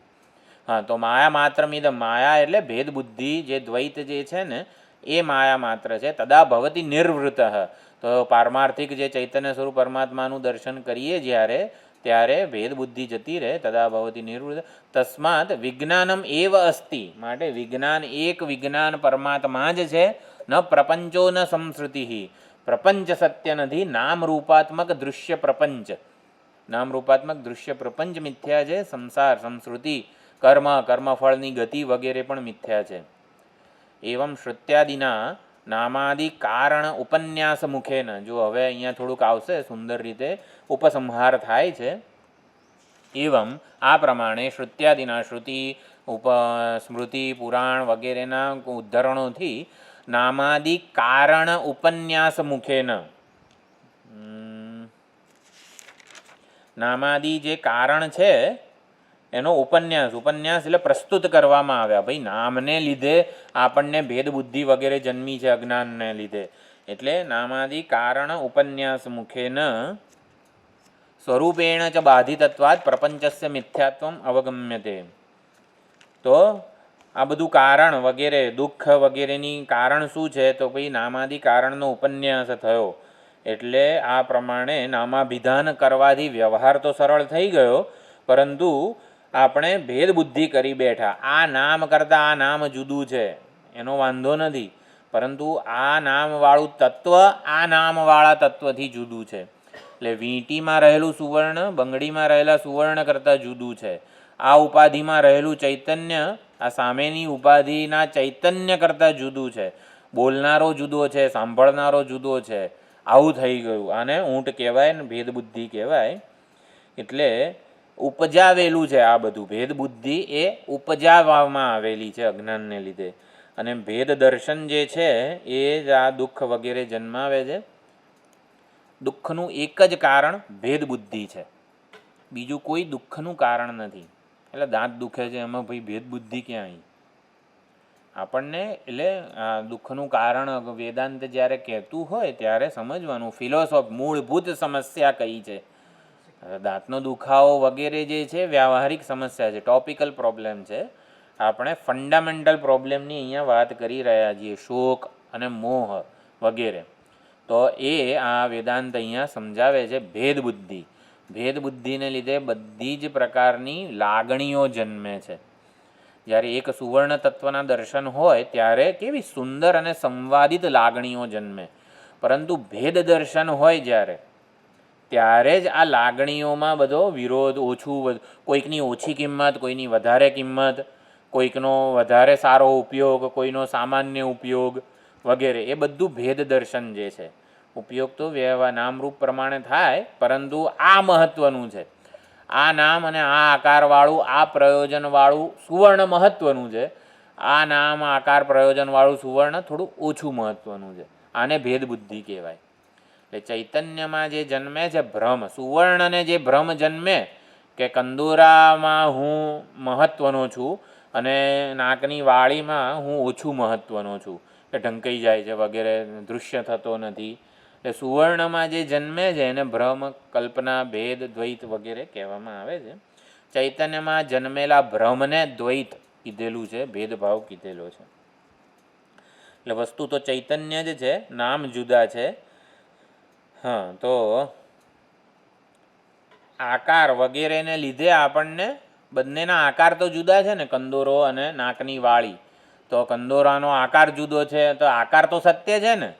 તો આકાર જે છે ને એ પણ હકીકતમાં વાચારંભણમ વિકારો નામધેયમ વગેરે જે છે, એટલે શ્રુતિએ નામાદિ કારણ નામાદિ તો નામ અને આકાર, તો નામ અને આકાર વગેરેના કારણનો ઉપન્યાસ કરીને બધું જ નામ અને આકાર બંનેની મૂળભૂત તત્વ પર કલ્પના જ થઈ છે, અજ્ઞાનથી અધ્યારોપિત જ છે એવું કહીને સ્વરૂપેણ ચ બાધિતત્વાત, આ નામ અને આકારમાંથી સંપૂર્ણપણે સભાનતાને સંકેલી શકવાની આપણામાં સ્વતંત્રતા છે. એટલે નામ અને આકારને સ્વરૂપથી બાધિત આપણે કરી શકીએ છીએ. સ્વરૂપેણ ચ બાધિતત્વાદ પ્રપંચસ્ય મિથ્યાત્વમ અવગમ્યતે. પ્રપંચનું મિથ્યાત્વ આવી રીતે સ્વરૂપથી પ્રપંચ રહેતો નથી. આપણે સૂઈ જઈએ ત્યારે સ્વરૂપથી નામરૂપાત્મક જાગ્રત દૃશ્ય પ્રપંચ રહેતો નથી. એક સુષુપ્તિનું ઉદાહરણ આપીને બધી આમ બધું વેદાંત આમ છૂટી જાય છે, જાણે કે એવું લાગે આપણને. આપણી સમસ્યાઓનું કંઈક એવું સોલ્યુશન આપણે શોધતા હોઈએ, ત્યાં વળી સુષુપ્તિની ચર્ચા લાવીને વેદાંત આમ જાણે કે ભાગી જતું હોય ને એવું લાગે આપણને. હકીકતમાં પ્રપંચનું મિથ્યાત્વ આપણે સુષુપ્તિના ઓલાથી સાચી રીતે સમજી શકીએ છીએ. સ્વરૂપેણ બાધિતત્વાત, આપણા વિશેની એક પણ લાગણી, અભિપ્રાય, હું આવો છું, હું દિનહીન છું વગેરે જે કંઈ પણ, આપણને સંસ્કૃત નથી આવડતું, હું ઓલો ગ્રંથ ભણ્યો નથી, કે આવું કંઈ પણ આપણે આપણા વિશે વિચારતા હોઈએ ને, એને સત્યતા ન આપવાની. ઉપાધિની મર્યાદાઓ જે કંઈ છે આપણામાં અને ઉપાધિની કંઈક વિશેષતાઓ છે આપણામાં, એ બંને સ્વરૂપતઃ બાધિત થાય છે, માટે સાચી નથી. ઉપાધિની એક પણ મર્યાદા મને સાલી ન શકે અને ઉપાધિની એક પણ વિશેષતાથી હું મહિમાન્વિત થાઉં એવો નથી. કારણ કે સ્વરૂપતઃ એ બાધિત થાય છે. એટલે મારામાં જે અબાધિત તત્વ જે છે ને એ મારી સાચી ઓળખ છે, અને એ જ ઓળખ આપણા બધાની છે, અને માટે સંપૂર્ણપણે સંવાદિતા સાચી છે. ચાલો બદલાઈ ગયું, મારે શું કરવાનું છે?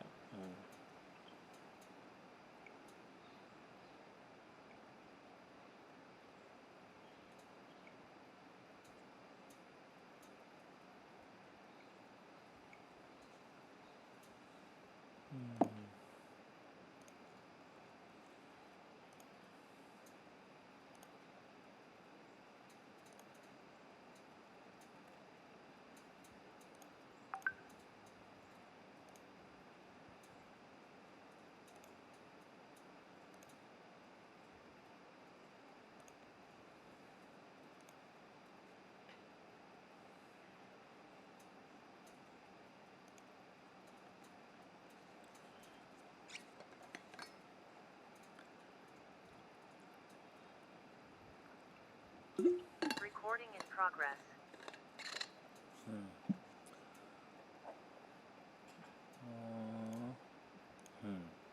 તો નામાદિ કારણ ઉપન્યાસ મુખેન પ્રપંચસ્ય સ્વરૂપેણ બાધિતત્વાત.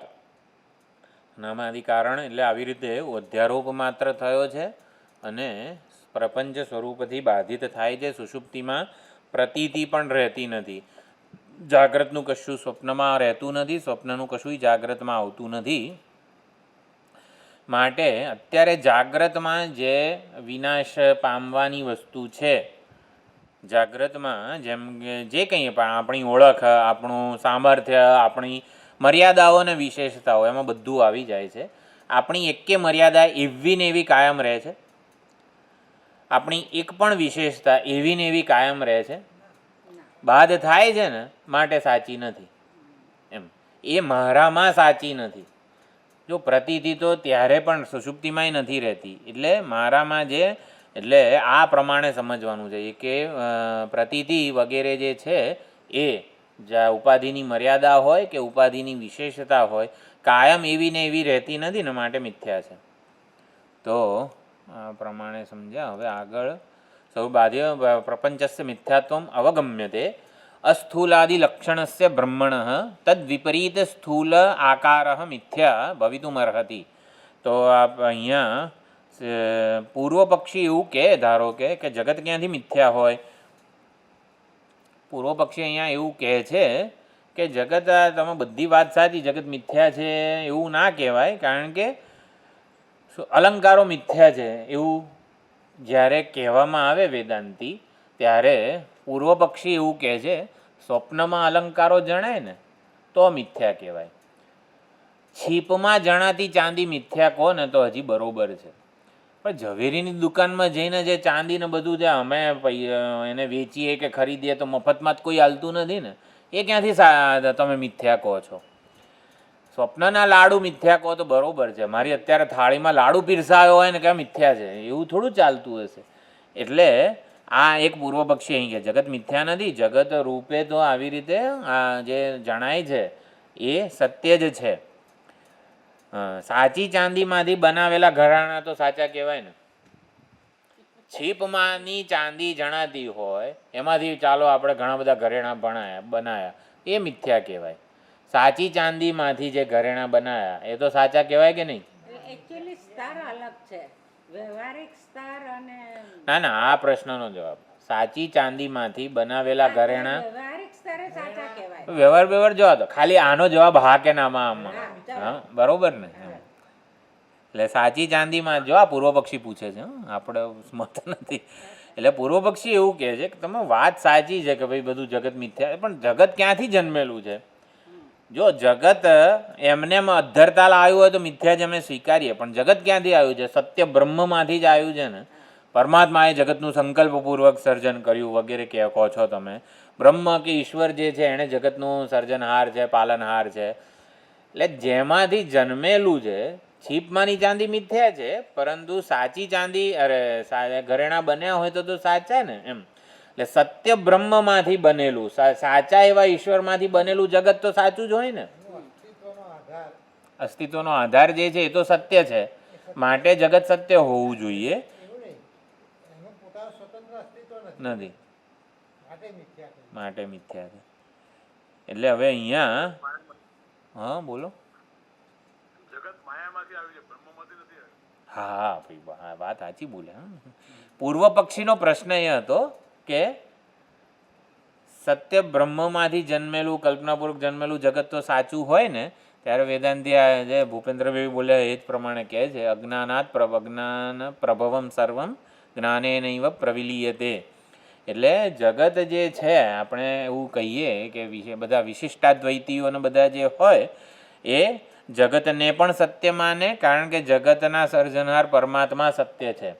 એટલે પરમાત્મા પણ સત્ય છે, જગત પણ સત્ય છે. વલ્લભાચાર્યજી વગેરે હોય તો જગતને પણ સત્ય માને અને આવી રીતે જગતનું કારણ પરમાત્માને પણ સત્ય માને. પૂર્વ પક્ષી આ રીતનો છે અત્યારે. તો અહીંયા સિદ્ધાંતિ એવું કહે છે કે સત્ય બ્રહ્મમાંથી બનેલું જગત સત્ય જ હોય, જગત બ્રહ્મનું સાકાર રૂપ છે પૂર્વ પક્ષી કહે. પરંતુ એવું નથી. અહીંયા સત્ય તત્વ તો એક જ છે.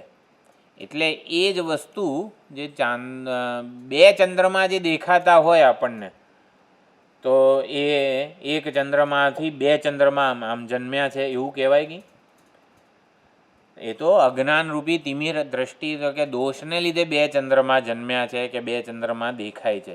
એટલે ચંદ્રનું એક જ આપણને જ્યારે જગત સત્ય વગેરે જગતની પાત્રો વ્યવહાર વગેરે આપણને સાચા લાગતા હોય ત્યારે એનું સાધન એટલે કે બે ચંદ્રમાં દેખાતા હોય તો એના માટે પ્રમાણ શું છે કે ભાઈ અજ્ઞાન તિમિર મોતિયાબિંદુ તો નથી ને, તો પહેલાં પ્રમાણ શું છે ને એ જોવાનું હોય, પછી આપણે જગતના મિથ્યાત્વનો કે વગેરે નિશ્ચય કરી શકીએ. એટલે જગત સાચું છે કે નહીં તો પ્રમાણની કસોટીએ પુરવાર થાય છે ખરું જગત. સિદ્ધાંતિ એવું એને સમજાવવા માગે છે. હવે આ ચર્ચા છે કે જગત તમે સત્ય માનો છો કારણ કે સત્ય બ્રહ્મમાંથી જન્મેલું છે એવું કહો છો, પરંતુ જગત પ્રમાણની કસોટીએ પ્રમાણથી જોઈએ તો જગત ઉપલબ્ધ થાય છે ખરું. એટલે એ રીતે હવે સિદ્ધાંતિ આગળ વધે છે. તો હા, અસ્થૂલાદિ લક્ષણસ્ય બ્રહ્મણ તદ વિપરીત સ્થૂલ આકારો મિથ્યા ભવિતુમ અર્હતિ યથા એકસ્ય ચંદ્રમસ તદ વિપરીત દ્વિતીય આકાર તદ્વત. એમ એક જ ચંદ્રમા છે, એક સાચું છે અને બીજો આભાસ છે એવું કહીએ તો બરોબર. એટલે બે વસ્તુઓ નથી. હા, બે નથી. હા, એ જ અહીંયા કહે છે એકસ્ય ચંદ્રમસ, એક ચંદ્રમા જ તદ વિપરીત દ્વિતીય આકાર, એનાથી વિપરીત રૂપે એટલે કે બે રૂપે અને એક સાચો છે ને એક મિથ્યા રૂપે જણાય. જેવી રીતે અસ્થૂલાદિ લક્ષણસ્ય બ્રહ્મણ, બ્રહ્મ પરમાત્મા જે છે એ નિર્ગુણ છે, નિર્વિશેષ છે, નિરુપાધિક છે, ચૈતન્ય સ્વરૂપ છે, જ્ઞાન સ્વરૂપ છે. અને એમાંથી અસ્થૂલાદિ લક્ષણ બ્રહ્મણ તદ વિપરીત જગત, જે નામ રૂપાત્મક જે જગત છે તદ વિપરીત સ્થૂલાદિ આકાર મિથ્યા, એટલે કે જાગ્રત પ્રપંચ આપણને સ્થૂળ ઠોસ નક્કર વગેરે જે જણાતો હોય તો એ મિથ્યા ભવિતુમ અર્હતિ. એટલે અસ્થૂલ નિર્વિશેષ બ્રહ્મ છે કોઈ. હા, બે ચંદ્ર દેખાય છે આપણા પૃથ્વીના હિસાબે, તો એમાં કયો સાચો અને કયો મિથ્યા છે એ ખબર નથી પડતી આપણને. એ તો ના પડે. એટલે ત્યારે આપણને બધું સાચા લાગે. ત્યારે બંને સાચા લાગે છે. તો પ્રમાણની કસોટીએ આપણે જોઈએ ત્યારે તો ખબર પડી જાય ને કયો સાચો.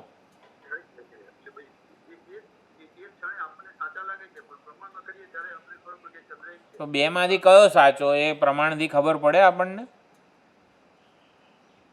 આપણે મોતિયાબિંદુનું ઓપરેશન કરાવી લઈએ અથવા ચશ્મા નંબર વગેરે જે કંઈ પણ હોય એ સરખા પહેરી લઈએ ડૉક્ટર કે એ પ્રમાણે, પછી બેમાંથી કયો સાચો એ ખબર પડે. પછી બે રહે જ નહીં ને. હા, પછી બે રહેતા જ નથી. હા, એટલે બેમાંથી કયો સાચો એવું છે જ નહીં. આ બે જ પણ ભ્રાંતિ છે, દોષ છે.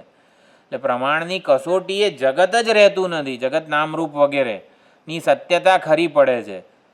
એટલે અધિષ્ઠાનમાં અધ્યારોપ છે નિવૃત્ત થઈ જાય છે, પછી બે રહેતા જ નથી. અહીંયા સિદ્ધાંતિ એ રીતે અહીંયા સમજાવે છે.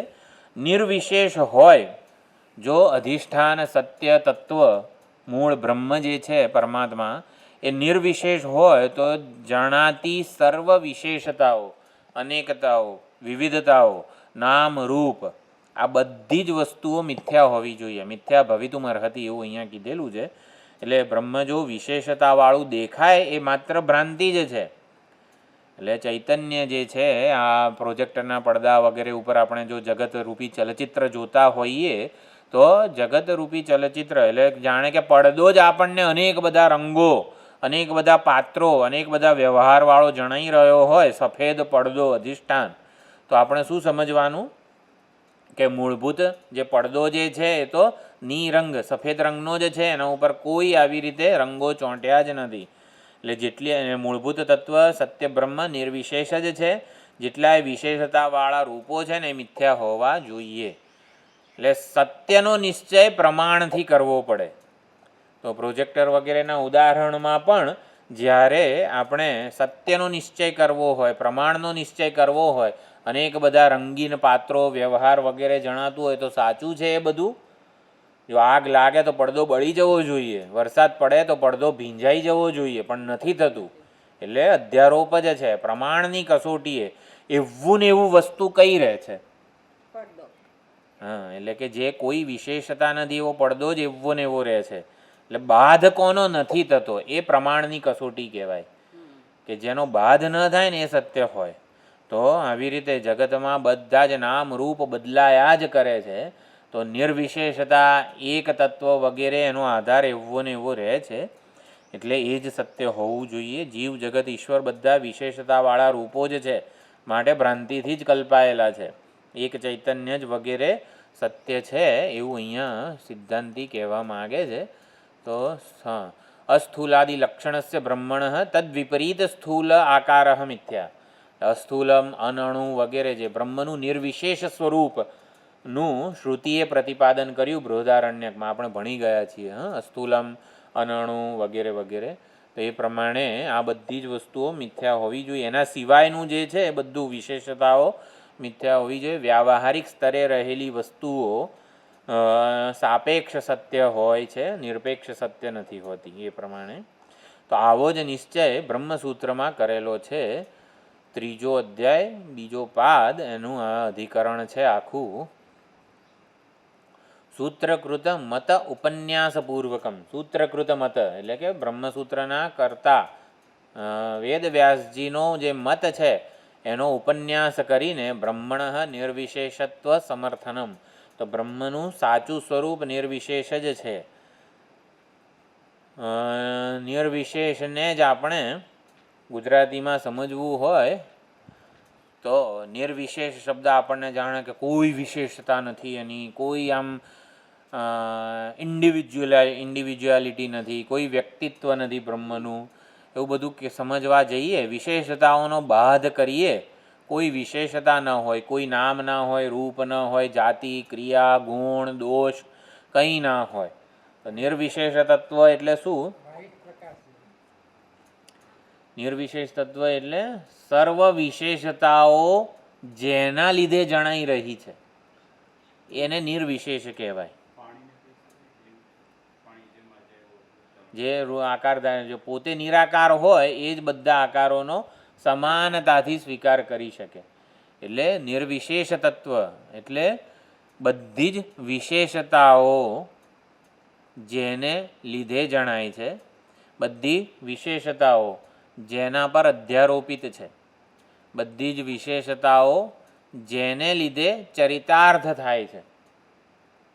જો ખાંડ હોય તો બધા જ જે એનાથી બધી મીઠાઈઓ જે બને કોના લીધે ચરિતાર્થ થાય? તો ખાંડના લીધે. ખાંડના લીધે ગળી હોય. ખાંડના લીધે ભાવ છે બધી મીઠાઈઓનો. બરોબર? એટલે વિશેષતાઓ જેને લીધે ચરિતાર્થ થાય છે, વિશેષતાઓ જેના ઉપર અધ્યારોપિત છે, વિશેષતાઓનું પર્યવસાન ક્યાં છે? પર્યવસાન અંતિમ અવધિ કઈ છે? વિશેષતાઓની અંતિમ અવધિ, વિશેષતાઓનું રહસ્ય શું છે, વિશેષતાઓનું અધિષ્ઠાન શું છે? આ બધા શબ્દો છે નિર્વિશેષને સમજવા માટે. આમાંથી કંઈ સમજાયું ના હોય ને તો નિર્વિશેષ એટલે શું? સૌથી સરળ. બરોબર? સૌથી સરળ. હા, સ્ફટિક. હા, સ્ફટિક નિર્વિશેષ સૌથી સરળ છે. સૌથી સરળ સિટિંગ ડક એટલે જ બધી વિશેષતાઓનો અધ્યારોપ થઈ જાય છે. એટલું સરળ છે, એટલું મૂક છે કે એ સરળ તત્વ હું ચૈતન્ય એટલે બ્રહ્મ નિર્વિશેષ છે અને હું સૌથી સરળ છું.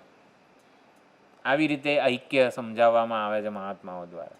બ્રહ્મ નિર્વિશેષ છે એટલે આપણને લાગે બ્રહ્મ અને આમ નિર્વિશેષ ને બધું શું હશે કે નિર્વિશેષને સાદા શબ્દોમાં સમજવું હોય ને તો સૌથી સરળ, અને સૌથી સરળ તો હું જ છું. હું સૌથી સરળ છું. જે જાણનારો છે, સાક્ષી ઉજાળનારો એ સૌથી સરળ હોય. ચાલો, એટલે આ ચર્ચા હવે બ્રહ્મસૂત્રમાં ઉપન્યાસ મુખેના બ્રહ્મસૂત્ર જે છે 3:3-2:11 એ પ્રમાણે થાય છે. એટલે અહીંયા છે ને ન સ્થાનતઃ અપી પરસ્ય ઉભયલિંગમ સર્વત્ર હિ. ચલો, આ બધા થોડાક 11, 12, 13 વગેરે બ્રહ્મસૂત્રો છે, મારે ગ્રુપમાં મૂકવાનું રહી ગયું, પણ અહીંયા ખાલી સમજી લઈએ. બ્રહ્મસૂત્રમાં નિર્વિશેષ અને સવિશેષ એની અહીંયા ચર્ચા છે. કયું પાનું હતું? 3, 2, 11, 3, 2, 11 અને 13. ઉભયલિંગ અધિકરણમ 3:2:11 પાંચમું અધિકરણ છે. એ ત્રીજો અધ્યાય, બીજો પાદ અને પાંચમું અધિકરણ. એમાં સૂત્ર નંબર 11, 12, 13ની ચર્ચા કરેલી છે. ઓલી વૈયાસિક ન્યાયમાલા હોય ને એમાં આખા અધિકરણનો સાર આપણે જોવો હોય, વૈયાસિક ન્યાયમાલાનું પુસ્તક હોવું જોઈએ. આમ તો જો આપણે બ્રહ્મસૂત્ર 555 સૂત્રો ક્યારે ભણી રહેવાના? આ જન્મમાં આપણાથી ખબર નહીં શક્ય છે કે નહીં, બરાબર? હું જ ભણી શકીશ કે નહીં મને નથી ખબર. ચાલો, તો આપણે છે ને વૈયાસિક ન્યાયમાલા ગ્રંથ છે, મહેન્દ્રભાઈ પાસેથી કદાચ ઝેરોક્સ મળી જઈ શકે એની, હું PDF તો શેર કરીશ. એક એમાં છે ને એ પુસ્તકમાં હિન્દી ટ્રાન્સલેશન છે, હિન્દી. એટલે છે ને જ્યારે કંઈક એવો કોઈક નવરાશનો સમય હોય, કોઈ શિબિર વગેરે ના હોય, ક્લાસ વગેરે ના હોય ને ત્યારે એકવાર જાણે કે આમ આપણે ભાઈ આટલું વેદાંતનું અધ્યયન કરેલું છે જીવનમાં, વેદાંતને વફાદાર રહ્યા છીએ, વૈયાસિક ન્યાયમાલા છે ને એકવાર વાંચી લેવાની, હિન્દીવાળી.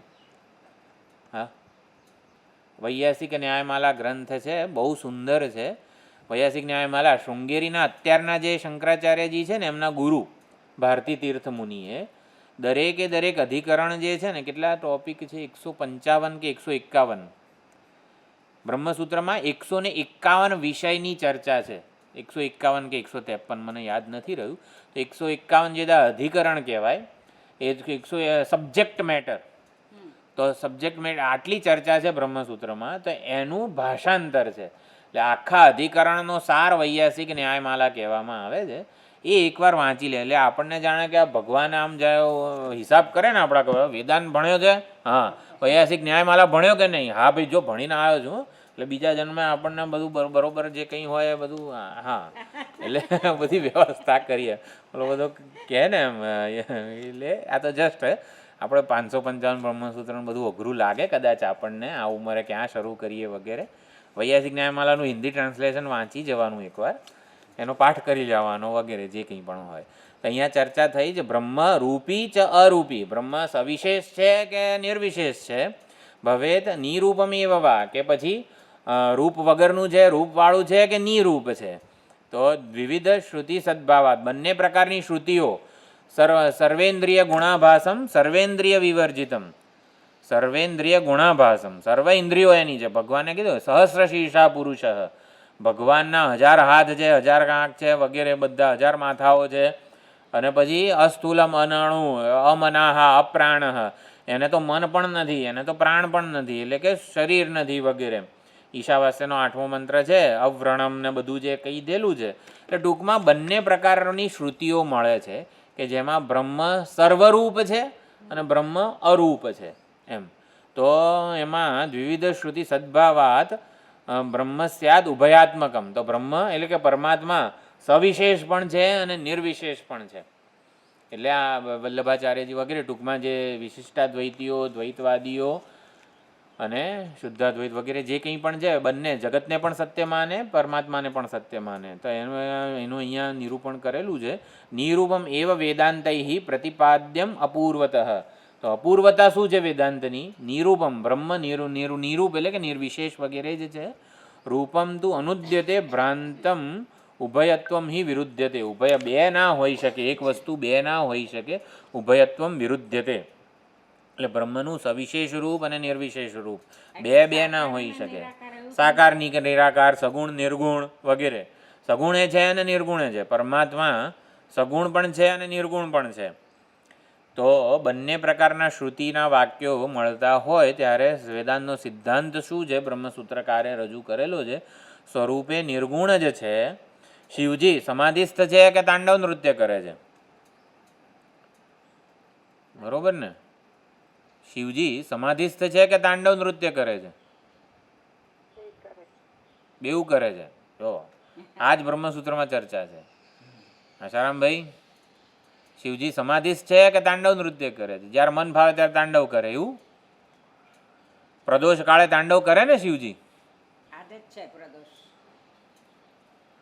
યશ શંભુ પૂજન પરમ પઠતી પ્રદોષેતા. શિવ તાંડવ સ્તોત્રમાં છેલ્લે શ્લોકમાં કીધું ને, પ્રદોષ કાળે શિવજી તાંડવ કરતા હોય અને બહુ પ્રસન્ન હોય. એટલે પ્રદોષ પૂજાનું એટલે મહત્વ છે કે ભગવાન પ્રદોષ કાળે તાંડવ નૃત્ય કરતા હોય, પ્રસન્ન હોય, એટલે આપણે જે કંઈ પણ માગીએ ને ભગવાન ફટફટ આપી દે. એટલે શિવજી સમાધિસ્થ છે કે તાંડવ કરે છે? સાકાર રૂપે તાંડવ કરે, નિરાકાર રૂપે સમાધિ. આ જ પૂર્વ પક્ષ છે.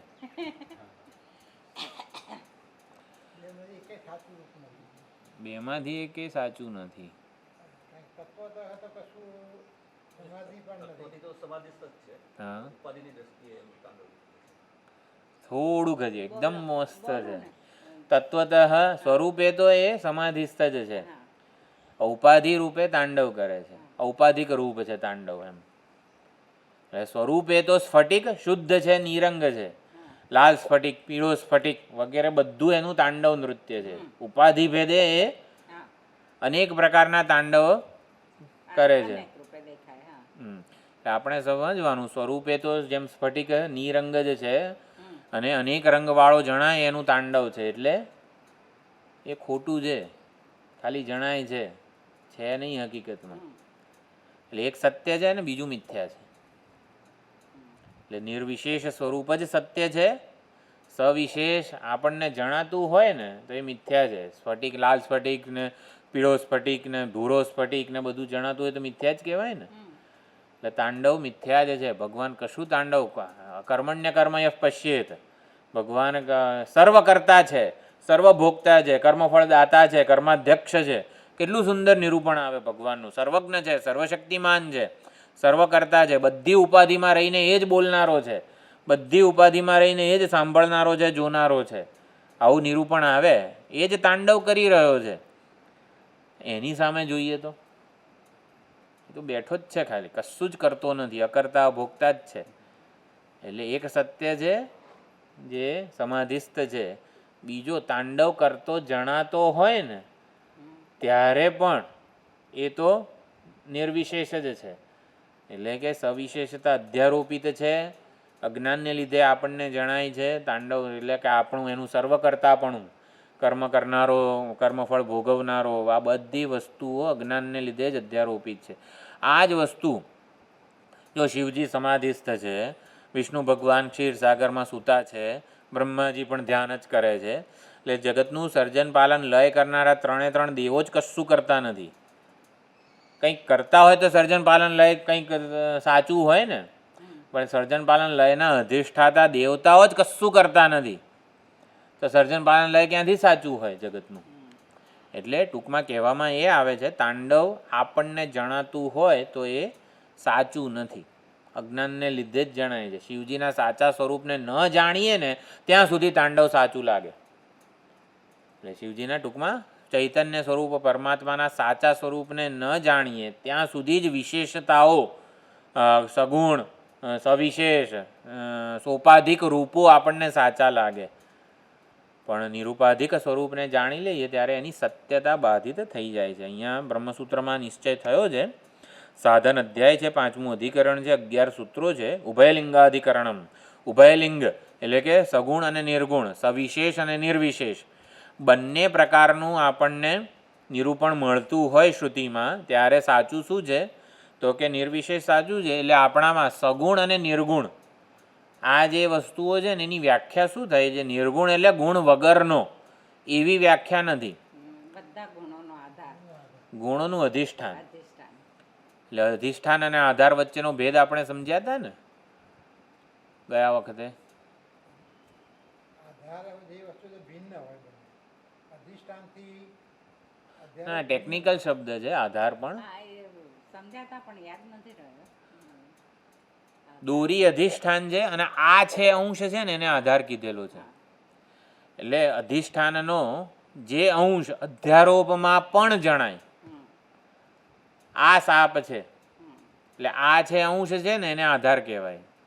એટલે મૂળભૂત તત્વનો જે અંશ અધ્યારોપમાં પણ જણાય આ છે એને આધાર કહેવાય. સામાન્ય દોરીને, હા, વિશેષ અંશ જે છે ને એ અધિષ્ઠાન છે, સામાન્ય અંશને આધાર કહેવાય એવું પણ સમજી શકાય છે. એટલે અહીંયા સગુણ અને નિર્ગુણ, તો નિર્ગુણ જે છે ને હકીકતમાં સગુણનું અધિષ્ઠાન છે, બધા ગુણોની પર્યવસાન છે, બધા ગુણોનું અવધિ છે, બધા ગુણોનું અધિષ્ઠાન એટલે નિર્ગુણ. એટલે નિર્ગુણને આપણે ઓલું ગુણ વગરનું એવો અર્થ વેદાંતમાં નથી થતો. ગુણોનું અધિષ્ઠાન, ગુણોના ભાવ અને અભાવ બંનેનું અધિષ્ઠાન છે નિર્ગુણ. એ નિર્ગુણમાં ગુણ નથી એવું ના કહેવાય. નિર્ગુણમાં ગુણ નથી એવું ના કહેવાય, બરોબર ને? કલ્પિત ગુણો છે. કલ્પિત ગુણો છે એવું પણ ના કહેવાય. ગુણોનું અધિષ્ઠાન છે, ગુણોના ભાવ અને અભાવ બંનેનું અધિષ્ઠાન છે. એટલે નિર્ગુણ તો માત્ર છે, સૌથી સરળ. એટલે એ રીતે સમજવાનું છે. ચાલો હવે અહીંયા સમય થઈ ગયો છે. તો જીવ વગેરે પૂર્વના 4 અધિકરણમાં ત્વમ પદાર્થ શોધન થયું છે, જીવના સ્વરૂપનો નિશ્ચય થયો છે. પણ એટલે જીવના સ્વરૂપના, બ્રહ્મના સગુણ નિર્ગુણ વગેરે સ્વરૂપના નિશ્ચય માટે માત્ર જાગ્રત અવસ્થાનો વિચાર પૂરતો નથી, ત્રણેય અવસ્થાઓનો વિચાર કરવો પડે. અવસ્થાત્રય જે સાક્ષી છે એ ઉપાધિ ધર્મોથી રહિત છે. એટલે આ પ્રમાણે બ્રહ્મ સગુણ છે કે નિર્ગુણ, સાકાર છે કે નિરાકાર વગેરે પ્રશ્ન આપણને જન્મે છે. તો પૂર્વ પક્ષ એવું કહે છે કે નિર્ગુણ જેવી વસ્તુ છે ને એ કંઈ હોય એવું કંઈ હોય જ નહીં, ગુણ વગરની તો કંઈ વસ્તુ હોય. એટલે નિર્ગુણનો શબ્દનો અર્થ તમે આવો કરો, કોઈ ખરાબ ગુણો વગરનું, એમ હકારાત્મક વસ્તુ તો રાખવી પડે ને નિર્ગુણમાં, એમ કંઈ છે જ નહીં એવું ના કહેવાય. એટલે ખરાબ ગુણો વગરનો, દુષ્ટ ગુણો વગરનો એને નિર્ગુણ કહેવાય. પરમાત્મા કેવા છે? નિર્ગુણ છે. એટલે એ કલ્યાણ, અનંત કલ્યાણ ગુણગણિક નિલય તો છે જ ને. એટલે પરમાત્મા દુષ્ટ ગુણો વગરનો છે, એને નિર્ગુણ કહેવાય. તો આવું અહીંયા કહે છે પૂર્વ પક્ષી. સિદ્ધાંતિ કહે છે બ્રહ્મનું સગુણ રૂપ અવિદ્યાને લીધે જણાય છે. બ્રહ્મનું સગુણ રૂપ એટલે અવિદ્યા, બ્રહ્મનું સોપાધિક રૂપ એટલે ઉપાધિ જ કહેવાય. સુવર્ણનું સોપાધિક રૂપ બંગડી, વીંટી, કંદોરો વગેરે જે છે, તો એમાં એને સુવર્ણનો એ નામ આકાર પ્રયોજન સાથે સંબંધ થવો એને જ અવિદ્યા કીધેલી છે. એટલે સુવર્ણનું સોપાધિક રૂપ મિથ્યા છે એટલે શું સમજવાનું? બ્રહ્મનું સોપાધિક રૂપ આ જગત મિથ્યા છે, સુવર્ણનું સોપાધિક રૂપ કંદોરો મિથ્યા છે. પહેર્યો હોય તો કાઢીને મૂકી દો કચરામાં. બાદ થઈ જાય. નામરૂપ મિથ્યા છે. નામરૂપનો બાદ કરવા. તત્વ તો સુવર્ણ જ છે ને.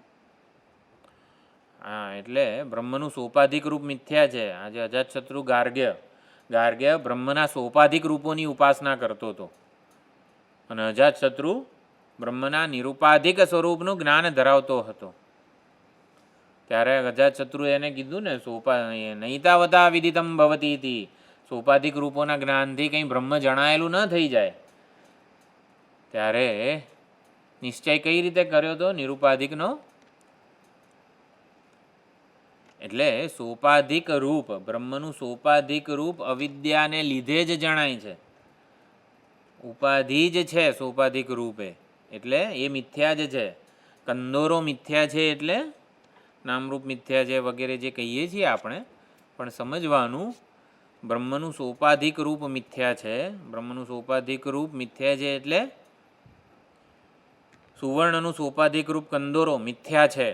માટે હવે પહેરવાનું છોડો અને આપી દો, વેચી કાઢો, બરોબર. એવું નહીં, જો મિથ્યા છે એનો શબ્દનો અર્થ શું થાય? કાયમ માટે નથી રહેતું, સત્યતા નથી, પ્રતીતિ થાય એનું પ્રતીતિ થાય છે. બ્રહ્મનું સોપાધિક રૂપ મિથ્યા છે એટલે સ્વતંત્ર નથી, બરોબર. અવિદ્યાને લીધે જણાય છે. કંદોરો મિથ્યા છે એટલે શું? કંદોરા સાથે કંઈ કરવાનું નથી, આપણે સમજવાનું કંદોરો અજ્ઞાનને લીધે જણાય છે એમ, એટલે સાચો નથી એટલું સમજવાનું. સુવર્ણ જ સત્ય છે, એનું નિરૂપાધિક સ્વરૂપ સુવર્ણનું તત્વદર્શન સત્ય છે. સોપાધિક રૂપ મિથ્યા છે એટલે અજ્ઞાનને લીધે જણાય છે. આપણને બ્રહ્મનું સોપાધિક રૂપ જગત વગેરે આ બધા જીવોને બધું જણાતું હોય, જીવ એ બ્રહ્મનું સોપાધિક રૂપ છે. હું મને આવી રીતે જાણતો હોઉં, સ્વામી તે મારી ઓળખ માનતો હોઉં, મિથ્યા છે એટલે અજ્ઞાનને લીધે મારામાં જણાય છે. સોપાધિક રૂપ મિથ્યા છે એટલે સોપાધિક રૂપ અજ્ઞાનને લીધે જણાય છે. એટલે એને સત્યતા ન આપવાની આપણને પૂરેપૂરી સત્યતા છે. નિરૂપાધિકને જ આપણે સત્યતા આપવાની છે. સોપાધિક રૂપ તો મિથ્યા જ છે, અજ્ઞાનને લીધે જણાય છે એવું સમજવાનું. મિથ્યા એટલે શું? અજ્ઞાનને લીધે જણાય છે. સ્વતંત્ર અસ્તિત્વ નથી વગેરે પણ સાપેક્ષ સત્ય છે. જુદા જુદા ગ્રંથોમાં જુદા જુદા સંદર્ભ પ્રમાણે આ વસ્તુને પહોંચાડવામાં આવેલી હોય છે. અહીંયા આ રીતે સમજવાનું છે, અવિદ્યાને લીધે જણાય છે. અવિદ્યા ના હોય ને તો સોપાધિક રૂપ નહીં જણાય. એટલે અવિદ્યા જ્ઞાન કાળે સોપાધિક રૂપ નહીં જણાય. જ્ઞાન કાળે શિવજીને તત્વ સ્વરૂપે જાણી લઈએ ને તાંડવ નહીં જણાય આપણને. એક અકર્તા અભોગતા ચૈતન્ય છે, ક્યાંથી જગત લાવ્યા, ક્યાંથી તાંડવ લાવ્યા. તાંડવ નૃત્યને જોવાની 3 દ્રષ્ટિ છે ને, આપણે શિવમહિમ્નના પુસ્તકમાં 16મો શ્લોક છે, મહીપાદા ઘાતા, તેમાં લખેલું છે, જોઈ લેજો. તાંડવ નૃત્યને જોવાની 3 રીત છે. એક અજ્ઞાનીની દ્રષ્ટિ, એક ભક્તની દ્રષ્ટિ અને એક જ્ઞાનીની દ્રષ્ટિ. તો એ પ્રમાણે સમજવાનું છે. સોપાધિક રૂપ મિથ્યા છે, અજ્ઞાનને લીધે જણાય છે એવું છે. અહીંયા સંદર્ભ પ્રમાણે આ અર્થ લેવાનો છે. તો હવે આવતા સોમવારે તો શંકરાચાર્યજી વાળું ફંક્શન છે, એટલે હવે બુધવારે થશે. હા, આગળ પાછળ શનિવારથી બધા મહેમાનોને બધું આવી જશે. શુક્રવારે સ્વામીજીનો ક્લાસ હશે.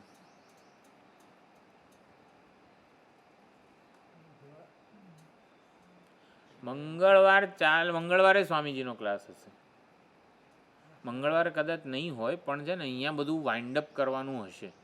સોમવારે સાંજ સુધી બધા ફંક્શનો થયા હશે, એટલે મંગળવારે સવારે હોલ કેવો હશે એની દશા. મંગળવારે સવારે, કારણ કે મારે 3 વાગે તો ત્યાં જવાનું જ હોય છે કડી, એટલે બુધવારે, આવતા બુધવારે રાખીશું, બરાબર. ઓમ પૂર્ણમદઃ પૂર્ણમિદં પૂર્ણાત પૂર્ણમુદચ્યતે પૂર્ણસ્ય પૂર્ણમાદાય પૂર્ણમેવાવશિષ્યતે. ઓમ શાંતિ શાંતિ શાંતિ. હરિ ઓમ શ્રી ગુરુભ્યો નમઃ. હરિ ઓમ. વૈયાસિક ન્યાયમાલાની જે વાત થઈ ને